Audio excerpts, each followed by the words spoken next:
Vocês, quando vão ao centro, costumam beber aquela aguinha que eles dão lá para a gente beber?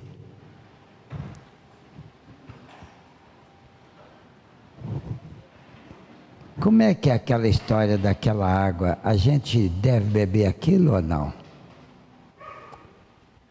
Mas não me dá uma resposta tonta, não. Me dá uma resposta pensada. A gente deve beber aquela aguinha ou não? A água fluidificada no centro. O centro costuma oferecer. E algumas pessoas falam assim, eu não... Olha o argumento, hein? Eu não vou beber esse negócio, essa aguinha não, porque, para dizer a verdade, eu não estou precisando, eu estou bem de saúde, estou tranquilo da mente. Então, né? Eu não bebo não, deixo para os outros. Assim como tomar passe. Mesma coisa tomar um passe. Você vai a um centro para uma série, para uma visita, para uma palestra, para uma coisa e tal, para um estudo. E aí alguém fala, quer tomar passe?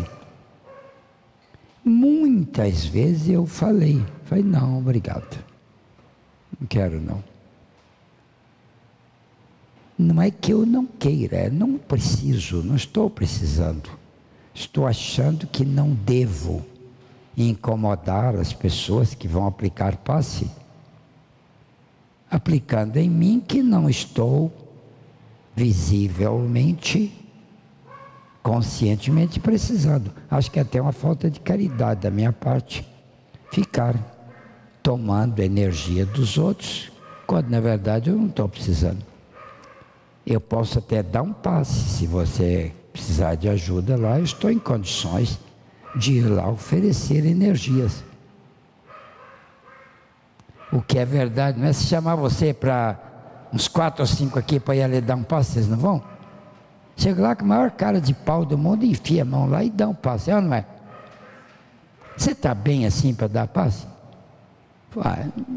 Não sei se eu estou bem, eu não me ofereci, eu aceitei um convite da caridade para ir lá ajudar. É isso que eu fiz. Eu não estou achando que eu sou jóia aí. Se me pedir para dar um passo, eu vou lá e dou. Está fazendo frio, não precisa ligar essa botina aí, não. Tá? Então, neste caso, olha aí, é um raciocínio sensato, não é? Sensato. E de outro lado, as pessoas falam assim, não, a gente deve tomar água fluidificada sim, porque tem ali uma coisa boa e sabe como é? Caldo de galinha e água fluidificada não fazem mal a ninguém. Vamos tomar. Quer dizer, olha aí o raciocínio da pessoa. É um raciocínio ingênuo. Você não tem que tomar, você não está precisando. Agora olha o que o André Luiz está falando. André Luiz. Mediante essa introdução, você não sabe de qual lado que você fica, né? Toma passe ou não toma? Toma água fluidificada ou não toma?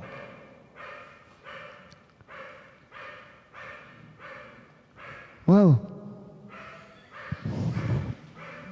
Vamos igualar com ele, que ele não amola a gente. Uma sessão mediúnica lá, no centro, muito bem orientada, dirigido aqui por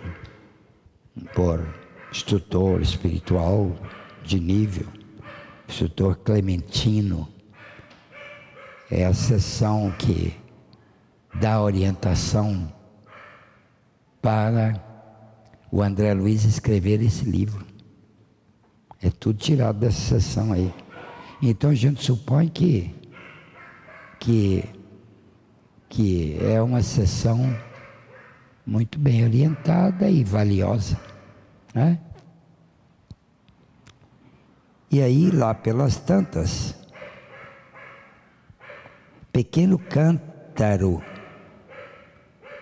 de vidro com água pura foi trazido à mesa.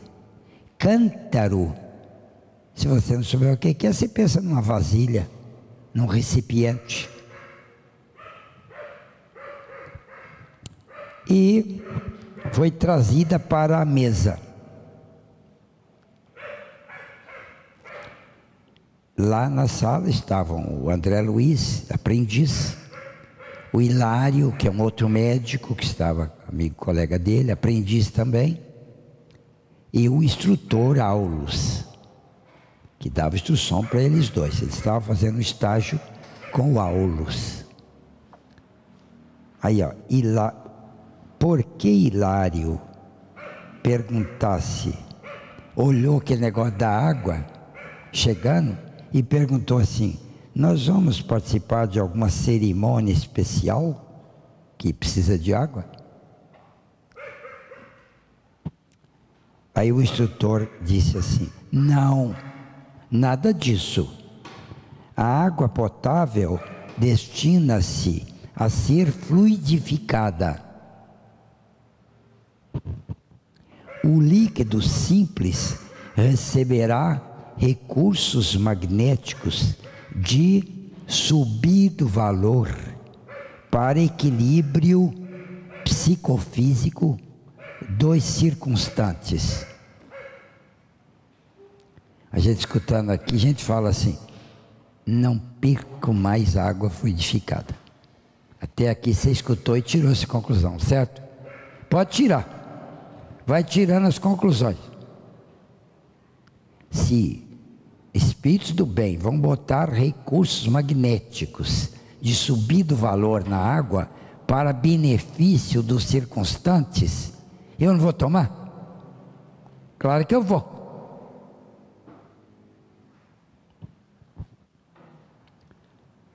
Com efeito, mal acabáramos de ouvir o apontamento, mal acabáramos de ouvir a conversa, né, o apontamento, a opinião do instrutor Aulus, o dirigente Clementino, tudo espírito isso, é a parte espiritual da sala mediúnica. Esse Clementino é o espírito que dirige a sala mediúnica.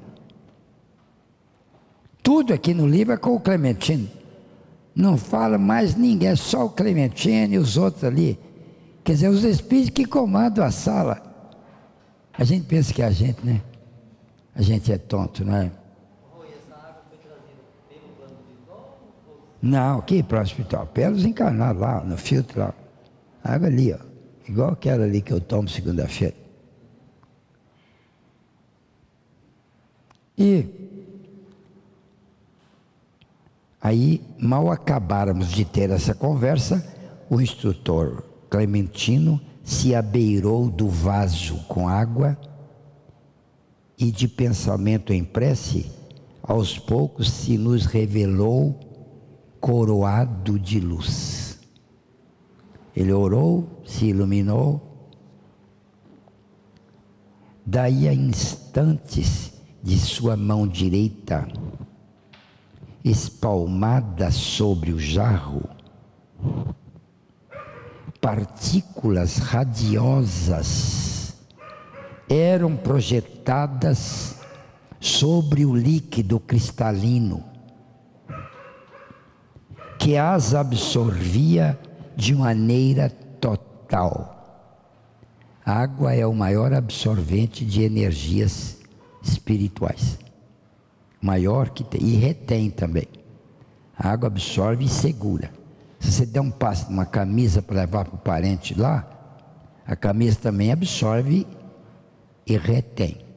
Mas daí um pouquinho ela começa a perder, na hora que chegar em casa é capaz de não ter mais nada. Agora a água não perde. Quer dizer que ao invés de levar camisa, leva um vidrinho d'água para o parente doente.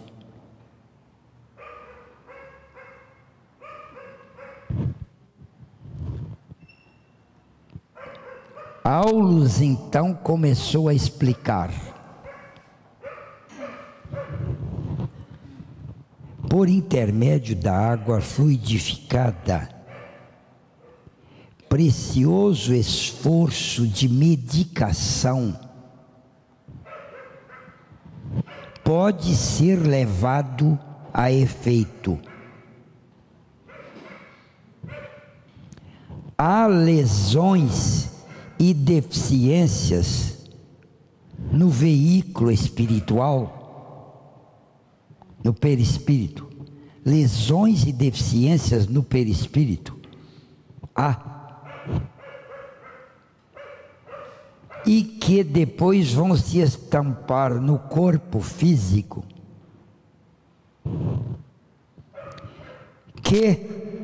lesões que somente a intervenção magnética consegue aliviar.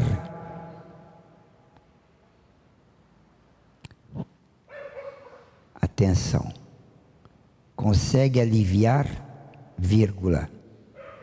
E eu peço atenção, até que os interessados se disponham à própria cura.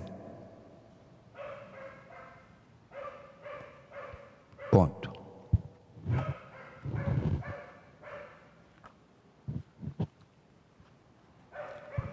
Cadê a minha? Vocês nem para falar. Hein? Página 124. Eu ainda vou voltar aqui. Mas estudar é assim. A gente pega a autoridade lá do livro e agora precisa de debater isso, não é? Senão nós não estamos estudando, nós estamos lendo. Quer dizer que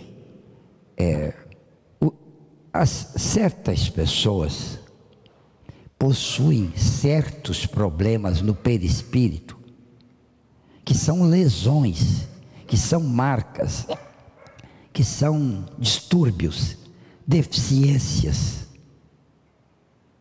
de perispírito, que só podem ser, que palavra que ele usou ali? Hein? Aliviadas. Muito bem. Que só podem ser aliviadas mediante o concurso dos recursos energéticos do vigor magnético colocado na água. Só podem ser aliviadas com isso. Até que os interessados se disponham a quê?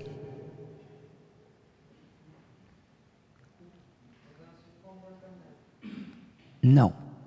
A fazer a cura, nem vírgula, nem ponto, nem nada. A cura.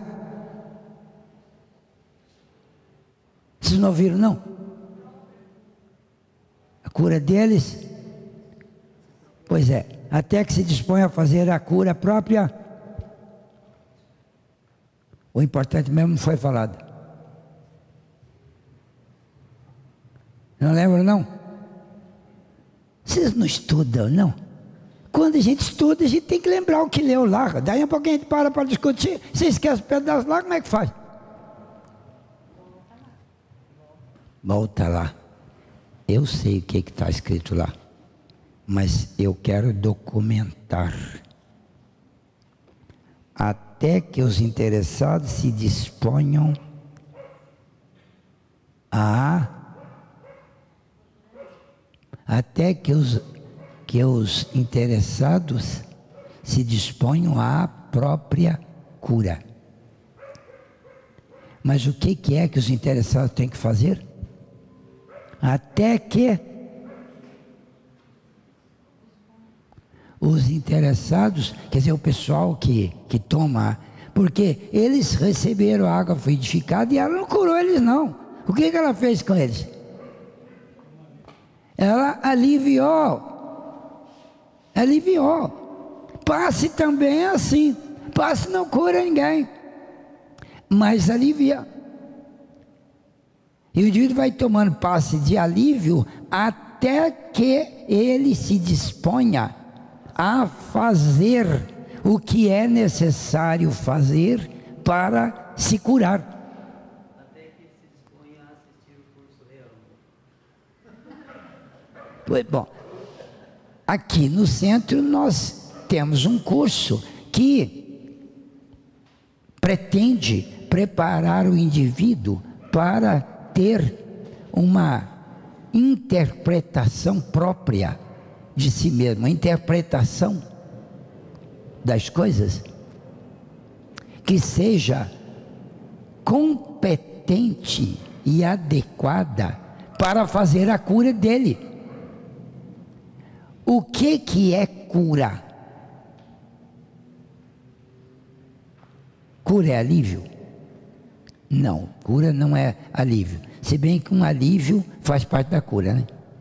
Porque durante a cura o indivíduo tem alívio. Depois da cura o indivíduo fica aliviado sem parar. Quer dizer que a cura é o quê? Só usando a palavra alívio e cura. O que é cura? Porque durante a cura, durante o problema que o indivíduo está doente, ele tem dor, ele tem problema. Então ele toma um passe ou bebe uma água fluida e tem um alívio, mas não sarou. Por que não sarou? O que aconteceu com ele porque ele não sarou?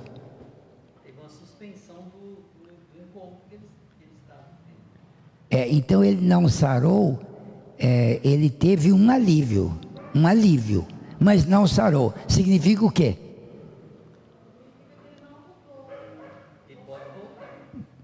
Mas aí é a razão da cura. Mas agora eu quero saber o que é cura. Ele não sarou, mas ele teve um alívio. Então o que é cura?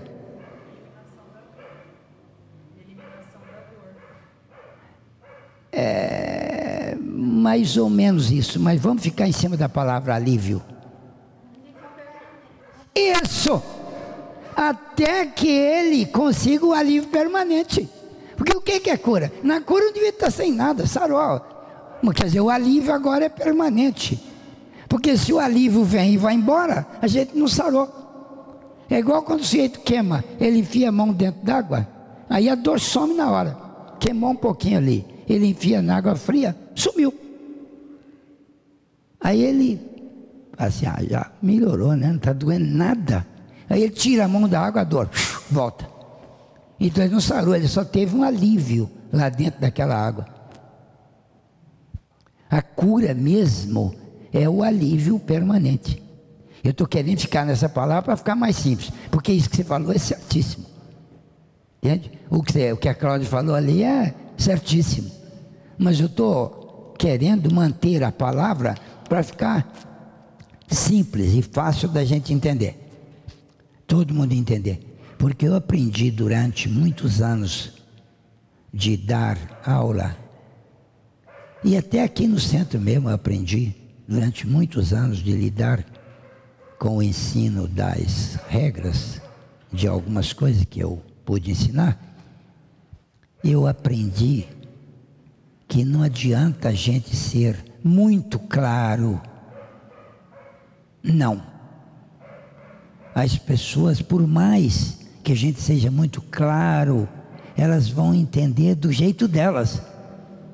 Elas não vão entender do jeito da gente. Nesse livro aqui, numa página ali adiante, que eu hoje não vou chegar lá, por isso que eu não vou ler, mas vou adiantar, lá o Aulus explicando sobre porque os médiuns não são iguais, porque os médiuns recebem às vezes, a mesma lição, e cada um capta aquilo do seu jeito. Ele não capta do jeitinho que o instrutor passou. Ele capta do seu jeito. E aí ele dá um exemplo interessante. Ele fala assim: vários pintores vão pintar um modelo. Por exemplo, uma moça. Vamos fazer um retrato aqui de uma moça. Aí a moça vem para cá e fica assim. E eles vão pintar o perfil da moça. Vários pintores, né? Espalhados. Aí, daí um tempo, todo mundo terminou. Você vai lá e olha a pintura de cada um. Não tem nenhuma igual à outra. Ele fala isso ali. Cada um pintou do seu jeito. Mas por que se o modelo é o mesmo, as tintas são as mesmas, tudo, você pintou diferente, por quê? É porque foi assim que eu vi. Foi isso aí que eu captei daquele modelo ali. Então, eu aprendi com os anos que a gente fala uma coisa e aquilo a gente falou e entendeu que falou de um modo muito claro. E se a gente perguntar para os alunos, vocês entenderam? Todo mundo entendeu. E é verdade, entenderam mesmo. Mas a gente, professor, não deve perguntar para o aluno se ele entendeu. Ele tem que saber que eles tiveram uma leve ideia sobre o assunto. Mas eles não aprenderam aquilo. Se deixar passar, eles vão perder totalmente em uma semana. Some do cérebro deles. Então, aprender é diferente de entender. Muito diferente. Por isso que no aprender, a gente tem que debater. Também tem a técnica de ensino. A técnica de ensino precisa ser absolutamente clara e fácil. Bem devagar e as palavras bem pronunciadas, com o que o orador, o que estiver falando, né, o professor, o expositor, com o que ele puder para ser falado de modo bem fácil. E ainda assim cada um pegará do seu jeito. Porque cada pessoa é diferente da outra. Cada pessoa tem o seu conteúdo mental. É com esse conteúdo mental que a gente interpreta. Eu não sei se algum dia alguém aqui, alguns devem ter lido, mas a maioria não deve ter lido. Mas a minha pergunta é se alguém já leu. Alguém já leu aqui algum livro do Rui Barbosa? Às vezes não é bem o livro que você leu, mas você pode ter lido pelo menos uma página. Mas o Rui Barbosa, aliás, não é só o Rui Barbosa não, eu gosto muito desses caras aí chamados os mestres da língua. Eu gosto muito de ler Machado, Herculano, Castilho, Camilo. Eu gosto muito dessa turma aí. Essa de Queiroz e tal. Porque eles falam de um jeito tão correto e as frases são tão sintéticas. Uma frase assim tem vários conteúdos. Mas de todos, o que eu acho mais grave é o Rui Barbosa. O Rui Barbosa é um indivíduo que cada parágrafo que você lê, você tem que voltar e ler devagarinho, até saber o que é que ele está falando ali. E quando você descobre o que ele disse, você fala, nossa, mas como que ele conseguiu falar desse jeito? Isso que eu entendi que ele disse. Porque a gente não conversa daquele jeito. A nossa conversa aqui é infinitamente diferente, né? A nossa conversa é em linha reta, em ordem direta. E o povo acostumou a ouvir a ordem direta. para entender. Vocês algum dia já leram o hino nacional brasileiro? Ou vocês só ouviram cantar? Isso eu não perguntei não, eu só perguntei se vocês leram. Bom, alguns aqui nem precisa falar que leram, né? São professores e tal, leram. Mas a maioria não leu. Eu, por exemplo, sabe quando que eu fui ler o hino nacional brasileiro? Quando eu estava, depois do curso médio, lá no cursinho preparatório para o vestibular. Aí tinha uma professora de português, que ela dava a aula dela normal lá e não mexeu com o hino brasileiro. Mas tinha lá no cursinho uma técnica oferecida aos alunos, que era ficar depois da aula para fazer uma revisão com o professor que a gente quisesse. Os professores ficavam disponíveis lá 1 hora depois da aula. E a aula era terminava 12h40, quem é que ia ficar? Mas eu fiquei, porque eu era meio tonto, né? Meio Caxias assim. E eu fiquei, muitas vezes, quase nunca eu ia embora. Eu ficava cada dia para conversar com o professor na matéria dele. E tinha uma professora de português que era japonesa. Ela chamava Tsuya Ono. Mas ela era brasileira. Ela só tinha cara de japonês. Quando tem cara de japonês, não é? A gente olha assim, o cara é japonês.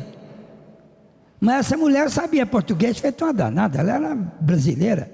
Estudou na USP. Era mestre lá e tal. E dava aula lá na cursinho. E ela me falou umas coisas tão diferentes naquelas aulas, depois da aula. E eu, como ficava, ela tinha um grande interesse pelos alunos que ficavam, porque aqueles que ficavam eram voluntários. Eles ficaram porque eles queriam. Então ela tratava a gente a pão de ló ali, né? E ela então falou para mim assim: eu vou pedir a você uma delicadeza. Porque eu falei para ela, eu tenho muita dificuldade em identificar o sujeito de orações compostas. Períodos compostos, períodos de 50 palavras, por exemplo. E com muitas orações coordenadas, muitas orações subordinadas, né? Aqueles períodos, às vezes o sujeito é oracional. Eu tinha dificuldade. Aí eu falei para ela assim, eu tenho muita dificuldade, como é que eu faço? Ela falou assim, na semana que vem se você ficar, eu falei, não, eu vou ficar, uai, como é que não vou? Eu tinha aula com ela o ano inteirinho, que ela só ia uma vez por semana, no dia que ela ia, eu ficava lá com ela. E ela falou assim, você traga o hino nacional escrito, o hino nacional brasileiro, traga escrito, traga. Pega lá um caderno e tal, costuma ter. Aí eu levei o hino nacional e ela disse, agora nós vamos ler o hino nacional. Leia aí o primeiro período. Ouviram do Ipiranga as margens plácidas de um povo heróico o brado retumbante. Eu disse, o que é isso? O que significa isso? Eu falei, ouviram do Ipiranga, nas margens plácidas, de um povo heróico, brado heróico, de um povo heróico, o brado retumbante, né? É isso. É assim, não, você só repetiu. Bota na ordem direta. Quem é que agiu? Quer dizer, qual é o verbo principal aqui? Aí eu falei, bom, esse eu sei, é ouviram. É assim, quem ouviu? Quem ouviu? E quem que fez? Quem que fez alguma coisa para alguém ouvir? Aí eu fui procurar, achei lá, as margens plácidas do Ipiranga. Não, ouviram do Ipiranga as margens plácidas o brado retumbante de um povo heróico, brado retumbante, né? O que é que foi ouvido? Foi o brado retumbante. O brado retumbante é que foi ouvido. Agora, ouviram, tem que ser alguém no plural, porque o verbo está no plural. Quem que ouviram? Assim, as margens do Ipiranga.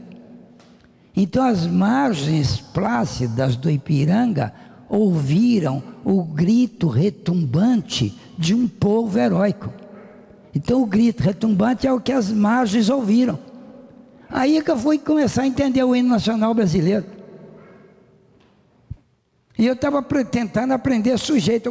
Aí eu fui descobrir quem que era o sujeito. Que ela me ensinou a mexer com o verbo. E eu já estava lá, depois do colegial, hein? Já tinha tido aula de português há trilhões. Não sabia descobrir sujeito. Aí eu fiquei fazendo exercício de traduzir o hino nacional. Pois bem, se a gente não fizer isso, a gente não sabe ler. Quem não sabe ler não entende o livro. A maioria de nós não sabe ler. Sancho, o que é que você me falou? Porque nós fizemos aqui um estudo uma vez, e a gente estudava para fazer a apresentação aqui, né? Então, lá, e eram só pessoas que iam fazer exposição, expositores. E os expositores não sabiam ler. É ou não é, Sancho? Porque o Sancho foi um que daí um tempo, eu assim, professor, esse estudo modificou completamente a minha vida, e eu não sabia ler. Consequentemente, eu não entendia direito o que eu lia. Agora eu estou entendendo, porque às vezes a leitura está lá de tal modo escrita que não é tão simples assim. O André Luiz é um que não escreve simples. A linguagem do André Luiz não é nada simples. Se o indivíduo não souber ler direito, e outra coisa, ler, a primeira coisa que tem que fazer com leitura, e olha, nós gastamos tempo ensaiando lá, que é entender o que é a vírgula, o que é o ponto. Lembra da Marisa Sé, né? Marisa do Sé. A Marisa não foi capaz de ler vírgula durante o tempo que nós passamos lá. Porque na vírgula a gente levanta a voz, pouquinho, não precisa ser muito, mas tem que dar a entonação da vírgula, para continuar a frase, sem baixar a voz, enquanto está falando, sem baixar a voz, porque na hora que você baixar a voz, aí você chega no ponto, aí a voz baixou. Se você não ler desse jeito, você não entende o que está escrito, porque não forma sentido. E outra coisa, você não pode falar para quem está ouvindo, se você não dá a entonação certa na frase que você está falando. As pessoas não entendem, porque todo mundo é treinado em entender, mas desde que o outro lá esteja fazendo com a voz as curvas certinhas que tem que fazer, que é a chamada música da frase. Cada língua tem uma música diferente. A língua portuguesa tem essa música. Lá, lá, lá, lá, lá, lá, lá, lá, lá. A língua portuguesa tem essa música. A gente pode até cantar isso. A língua portuguesa tem essa música. É uma cantiga. É a palavra falada que na frase é uma canção. Ele está cantando. Agora, outras línguas têm outra música. A língua americana, por exemplo, o inglês dos Estados Unidos, é estilo pica-pau, né? Não, pica-pau não faz isso? Aquele desenho de pica-pau? Não faz? A língua inglesa tem essa música. Assim que é a música da língua inglesa, dos americanos. I'm going there. I'm going. I love you. I love you. Aí. Tem uma música, a música deles é diferente da nossa. Agora, nós não estamos preocupados com a deles, não, estamos preocupados com a nossa aqui. Nós temos que... Então, é para ler de um modo adequado, senão a gente não sente falta do sujeito, aí não sabe quem que é o sujeito, quem que exerceu a ação do verbo. A gente não sabe quem que sofreu a ação do verbo, que são os complementos. Esses complementos podem estar ligados ao verbo de um modo direto ou de um modo indireto. Aí é que a gente vai entender o que é o tal do objeto direto e o tal do objeto indireto. Agora vai ler o Rui Barbosa para você ver. Se eu soubesse, eu tinha trazido aqui um livrinho do Rui para ler um pedacinho para vocês verem. Que troço. Agora o André Luiz não é igual ao Rui Barbosa, mas é mais ou menos a metade. O pessoal mais simples, se não souber ler direito, não vai entender o André Luiz. E ler direito é apenas não fazer ponto final nas vírgulas. O Brasil foi descoberto por Cristóvão Colombo. Não, por Madame Curie, mulher de Pedro Álvares Cabral. Não. Aí você está pondo ponto final em cada oração coordenada. Ora, oração coordenada num período composto, você não pode botar ponto final antes do ponto final. Aliás, você não pode botar ponto final em oração nenhuma antes de terminar o raciocínio final. E esses espíritos, por exemplo, o Emmanuel, ele vai botando vírgula e vai dando outros conteúdos, até chegar no final do período.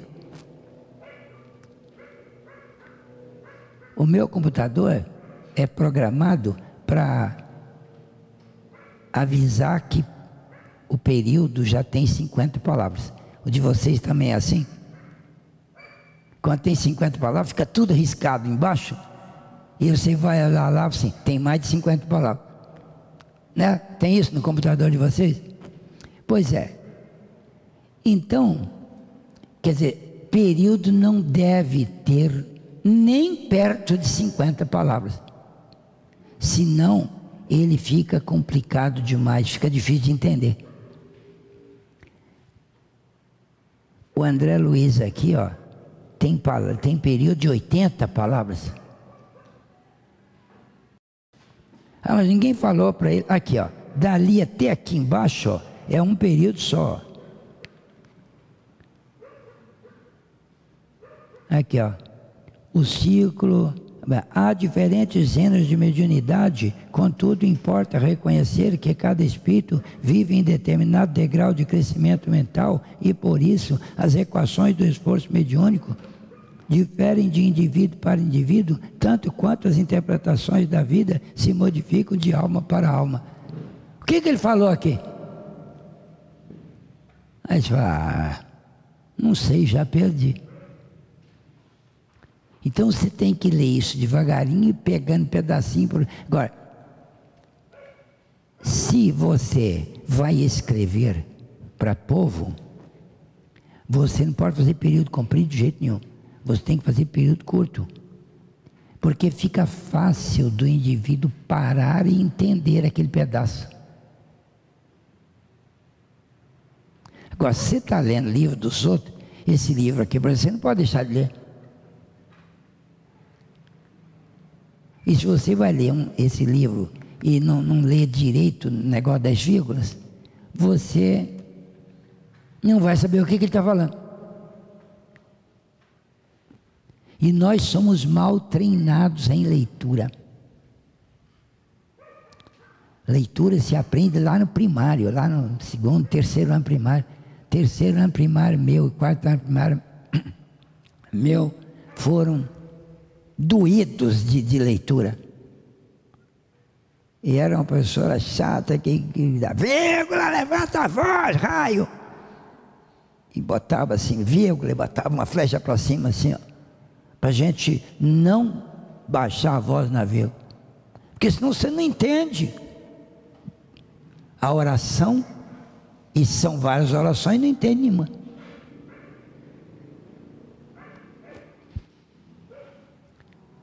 Então eu estava dizendo ali que a cura é diferente do alívio, porque a cura é o alívio permanente, e o alívio é um benefício temporário, por isso que chama alívio. Então você vai ao centro, toma um passe, você ganha um alívio. Você toma água fluida, você ganha um alívio.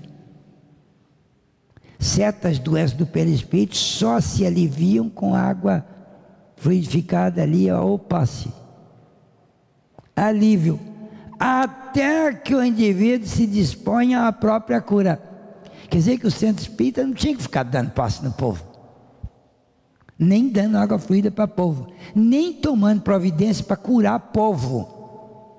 Porque cura é o alívio permanente que o sujeito pensa que vai ganhar mediante a força dos médiuns, e então a força do centro, ou as operações espirituais. Todo mundo é chegado em cura mágica, em cura especial, assim, cura espiritual. Tem centros espíritas que são tão ingênuos que eles fazem sessão de cura.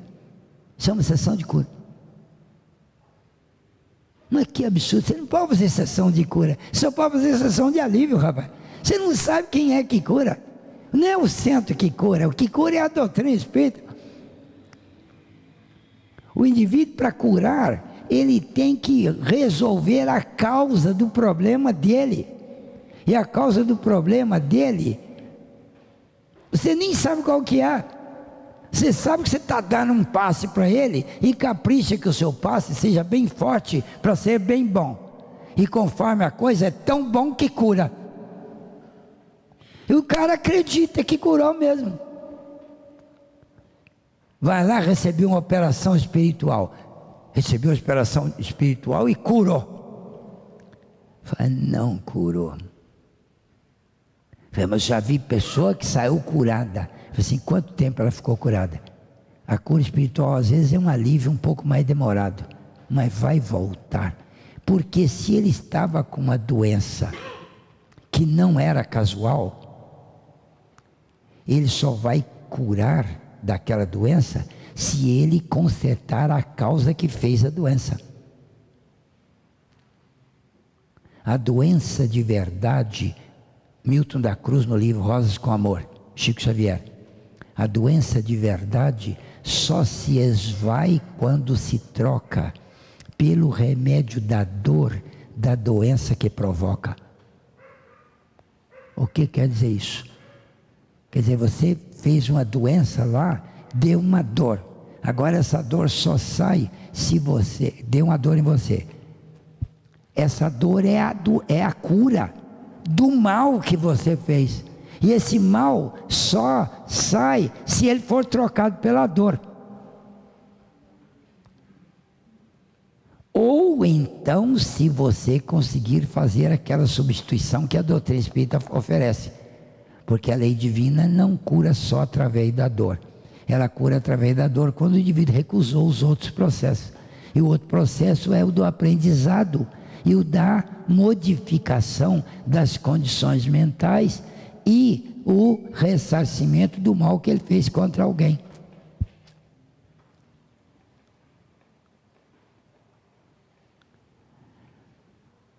Tem uma história interessante. Teve uma pessoa que me fez na vida um grande mal. E eu fiquei muito magoado com a pessoa.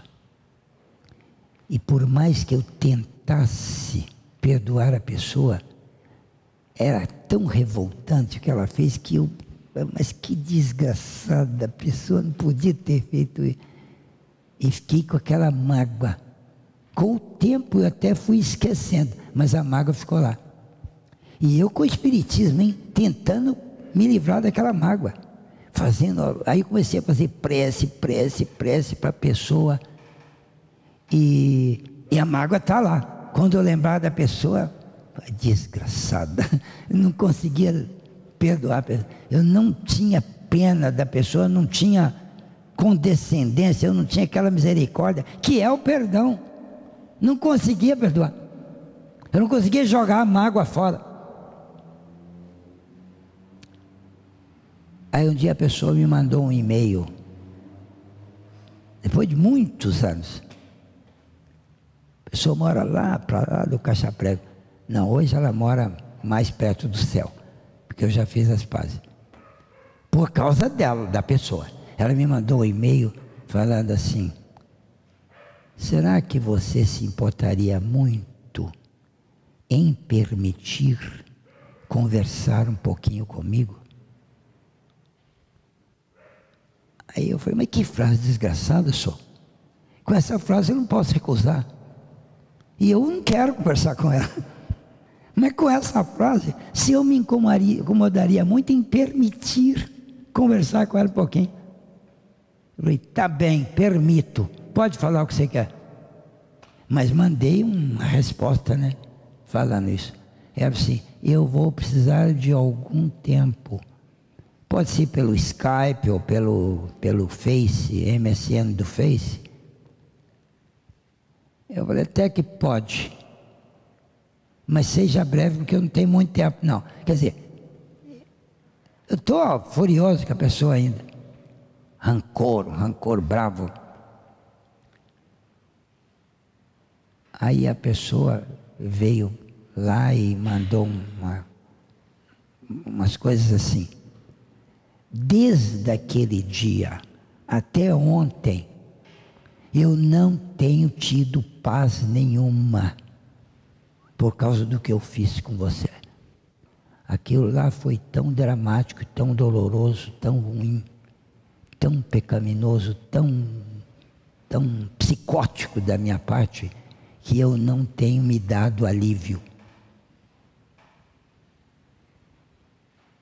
E eu então queria pedir a você a caridade de falar um pouquinho mal de mim comigo, para eu usar as suas palavras como fator de dor, para eu ter um pouco de sossego, porque eu não consigo deixar de pensar que eu lhe fiz um grande mal e você deve ter sofrido. Aí eu comecei a ficar com simpatia. Falei: poxa vida. E tudo que ela falava, que a pessoa falava, era voltada para o meu sofrimento, para a minha dor. Não falou dela, só falou que ela está sofrendo por causa de mim. Aí eu fui ficando com simpatia e continuei escrevendo e fui modificando a linguagem e tal e tal. E aí eu descrevi o tanto de dor. Aí eu escrevi, ela pediu, né? Para eu bater. Aí eu descrevi o que ela fez com a minha dor. O que eu senti durante. Aí ela me mandou outra carta falando assim: eu li aquela carta não sei quantas vezes, dezenas de vezes. Que eu chorei de soluçar, eu sei que foi mais de 4 horas. De ver como é que você deve ter sofrido. E eu fui a causadora daquilo. E eu então fiquei muito penalizado da pessoa. Eu falei: mas que pessoa craque para eliminar uma mágoa nos outros só. Eu só estou contando isso porque esse é o caminho. Se você feriu alguém, passe por esse caminho aí, que a pessoa não tem escolha lá, ela vai te perdoar. A pessoa diz que chorou e tal. Então assim, se você ainda quiser falar mais, para me machucar, para descrever a sua dor, eu vou usar isso como sofrimento para mim, porque eu quero tirar o sofrimento de dentro de você e botar dentro de mim. Pronto, aí me matou. Acabou a mágoa. Aí eu falei: nossa mãe, olha o que Jesus ensinou aqui. Essa pessoa deve ter virado espírita. Não era espírita. Deve ter virado espírita, não é possível. Olha o que essa pessoa está falando. Ela não falou uma palavra em defesa dela, só em acusação a ela e na minha defesa.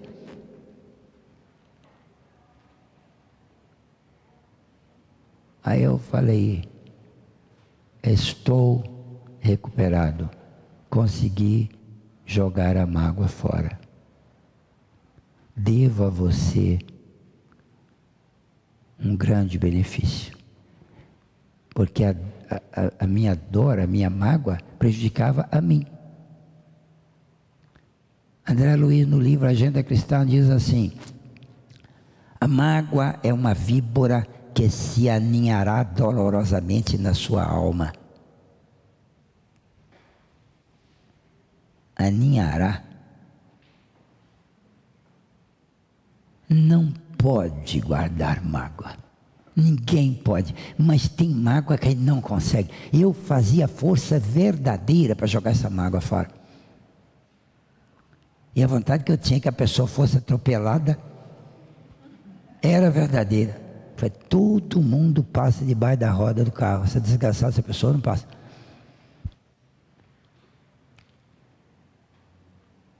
Mas olha só. Mas eu estava sendo sincero, porque eu não posso ser espírita e mentir para mim. Se eu estou magoado, eu vou falar que não estou, só porque eu sou espírita? E falei, não, tem que dar bom exemplo. Eu estou mentindo.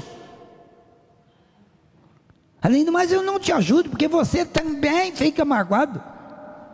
E na hora que eu te conto que eu fiquei, você se iguala comigo. Fala, poxa vida, então não estou tão ruim assim. O Rodrigues também fica magoado. Fala assim, mas nós temos que jogar a mágoa fora, porque enquanto ele está magoado é ruim para a gente.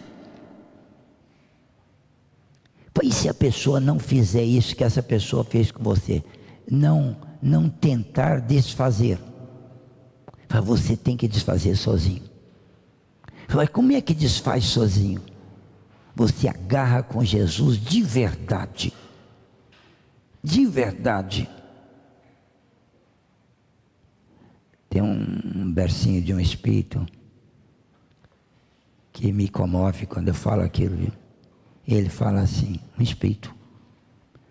Fala, ó coração, se o mal te fere, pisa, corta, e te lança por terra a vida semi-morta, recorda-te do tronco harmonioso, intérprete profundo. Entrega-te a Jesus, e Jesus há de ajudar-te a transfundir a dor em luz por toda parte, enxugando contigo as lágrimas do mundo.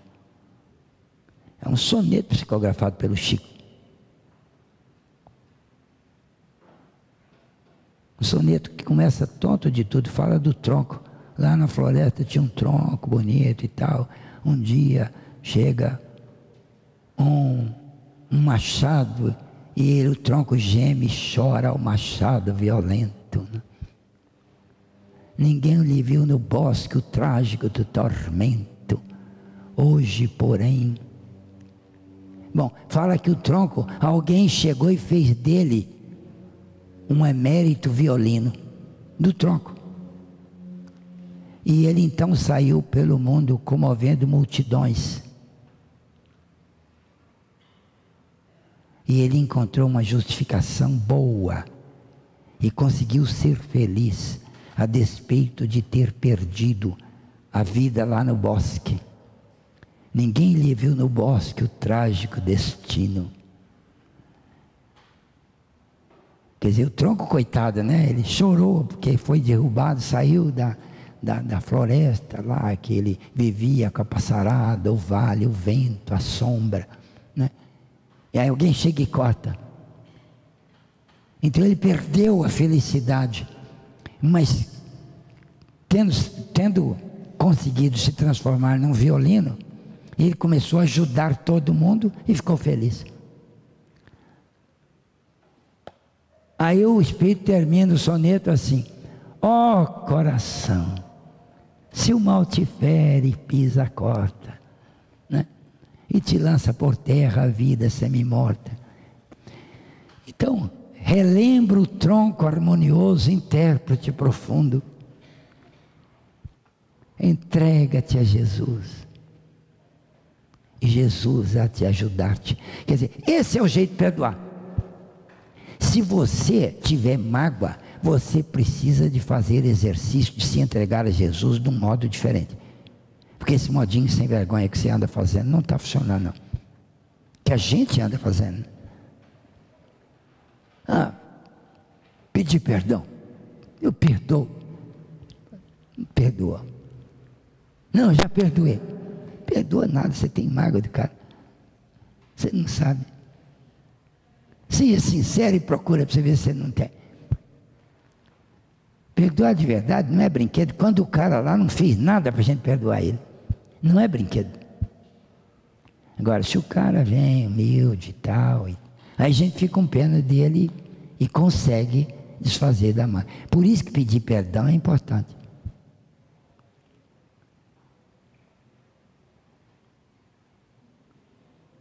Mas depois que você pedir perdão, você ainda tem que consertar com o outro o mal que você fez por ele, com ele, né? Você tem que reparar, é outro troço. Mas antes disso você tem que perdoar. Ou pedir perdão para ele te perdoar.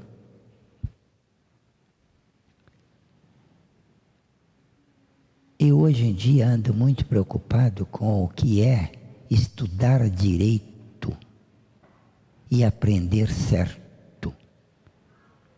Por isso que nós estamos com aquele grupinho de estudo aí, para o pessoal que persistir. Porque nós começamos com 15, já tem só 9. Daqui mais umas 3 semanas só tem 5. Depois disso só tem 2, depois fico só eu. É ou não é? É ou não é, meninas? Vocês vão ficar? Bom. Vão ficar. Porque quem quer estudar, não pensa que estudo é gostoso. Estudo é um ralo. É um ralo grosso, dói pouco, mas dói. Não é fácil estudar. É aguentar. Eu vou trazer para aquele grupo de estudo uns estudos sobre o pensamento, que é uns estudos que o Dr. Yandel faz sobre a linha de pensamento, misturado com os negócios que tem de pensamento aqui do André Luiz, que é assombroso aquilo. Tem um outro negócio que é sobre o princípio espiritual e o princípio vital. Eu não sabia aquele trem direito. Mas tem um livro lá de um americano chamado Medicina Vibracional, que é um desgraçado, um livro dessa grossura assim. Mas lá naquele livro tem um negócio que me ajudou a entender isso. Eu falei, nossa, precisei de pegar um livro estrangeiro, americano lá, de um cara que não é espírita nem nada, para entender um negócio que eu preciso aqui no espiritismo. Então é um negocinho pequenininho, que é um código. Trazer e botar na lousa, todo mundo entende aquilo. Um trem legal demais. Agora tem umas equações matemáticas que a gente não põe, né? Porque esse negócio de estudar matéria, estudar a matéria e a energia, que o espiritismo precisa de estudar isso, porque tudo é energia, e nós mexemos com a energia o tempo todo no centro espírita. E a gente não sabe direito quase nada sobre energia, nem sobre energia vital a gente não sabe. A gente não sabe a diferença entre energia vital e energia cósmica. A gente não sabe o que é fluido universal, que o Allan Kardec falou. A gente não sabe o que é princípio inteligente. Mas se a gente destrinçar isso tudo direitinho num estudo chato para burro, mas se a gente destrinçar isso direitinho, aí muda. A gente passa a entender a gente mesmo. E passa a entender os animais, e as plantas, e a evolução. Senão a gente não entende essas coisas. Bom, vamos encerrar por aqui hoje. e estaremos juntos sempre, sempre que possível, analisando e estudando.